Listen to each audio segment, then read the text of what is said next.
Hey again, and welcome to Kimberly's Knit for Brains.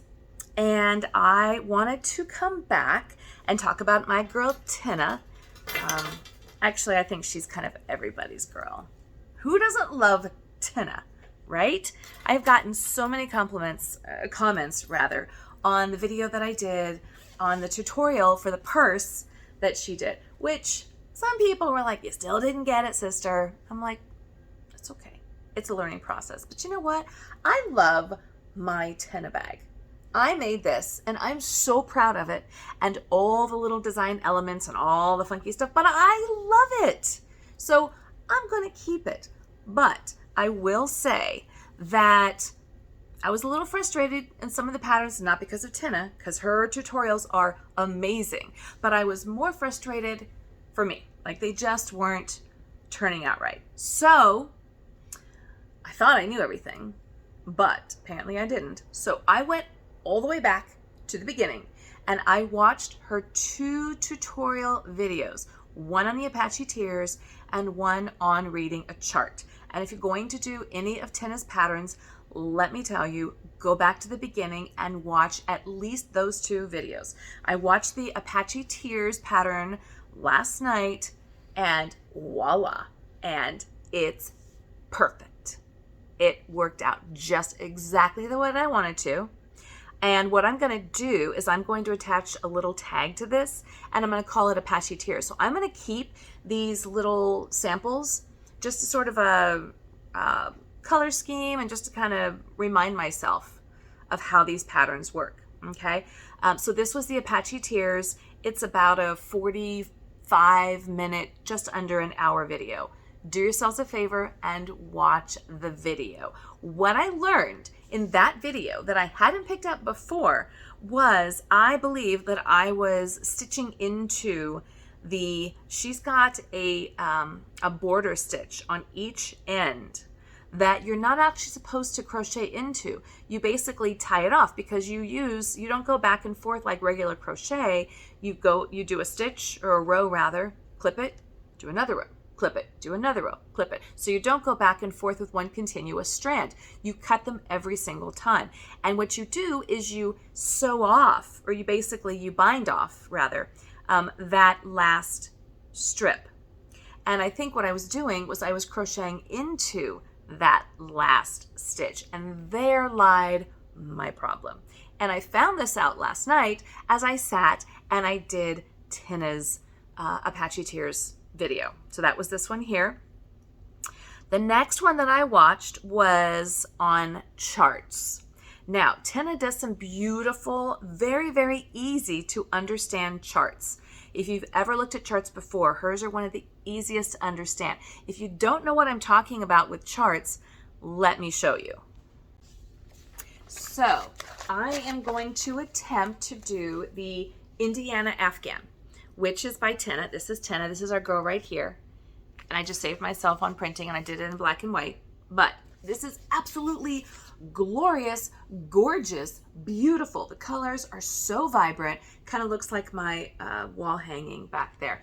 So I'm really excited to try this pattern, and I'm actually making it for a friend's wedding. So fingers crossed. But I was a little frustrated with the patterns because one thing about them is you really have to get the details and the stitch count right.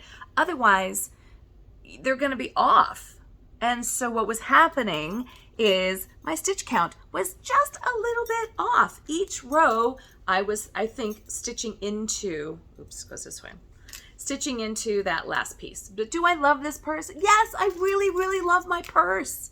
I love this. I don't want to give it up as far as like giving it as a gift or something like that. But this is what I made. So I watched her patterns last night and watch her video specifically on charts. Okay, because here's the deal. There's a lot of people in Europe, if you're watching in Europe, all blessings to you, who are they make the most glorious, amazing, beautiful patterns. But English may not be their first language. It might be written in German, or I've seen them in Russian or Finnish or Icelandic. I guess. So there's all different patterns, Spanish. And if you don't speak the language, or more importantly, if the person who wrote the pattern, English is not their first language, sometimes that can be a little bit confusing. Charts are like the universal language for crochet and knitting and stuff like that. Once you understand the chart, it doesn't matter what language you speak, because you'll find out right here, you know, like a blank box means single crochet. If there's an X in it, it means a double crochet. Here, within Tinna's pattern, she gives you little arrows to show this is the border stitch at the beginning of the row, and that's the border stitch at the end of the row. So you don't have to learn any language. You don't have to read instructions. All you have to do is figure out how to read the chart. And what she does is, with each portion of this blanket, of the Indiana blanket, she's got all these, if you see, there's all these different patterns. Let me do it that way. There's all these different design patterns within this blanket. And so she breaks it down into these really great, easy to read, larger for old eyes charts. So I watched a video on charts and I followed along for this pattern right here, okay, which is part of the Indiana, and voila, I got it. I did it. I did it. I'm so excited. I did it. I was actually doing a little bit of a dance. Even my husband got very excited because he's seen me do a lot of frogging recently. So I highly, highly, highly recommend any of Tinna's patterns. I'm going to be doing the Indiana, so I'm going to be doing some follow-up with that. But if you're going to do them, do yourself a favor and watch her tutorials on YouTube before you get started. Take the time. It's sort of like, you know, when you read a pattern and it says gauge is important. How many, I want to know, comment below, how many people actually do a gauge swatch? Because you're supposed to. How many people spend the time doing it? I'll be the first one to say, oh, I got this. I don't need to do a gauge swatch. Guess what? You do. So do yourselves a favor before you do any of Tinna's patterns. Even if you think you know Mosaic Crochet, take the time out, get to know Tinna. You'll absolutely love her. Watch her tutorial videos, and then you can launch into the world of Tinna. And she's hysterical. It's like you're sitting there with a friend. You can't help but crack up. It's like knitting and crocheting, or crocheting and watching your favorite sitcom.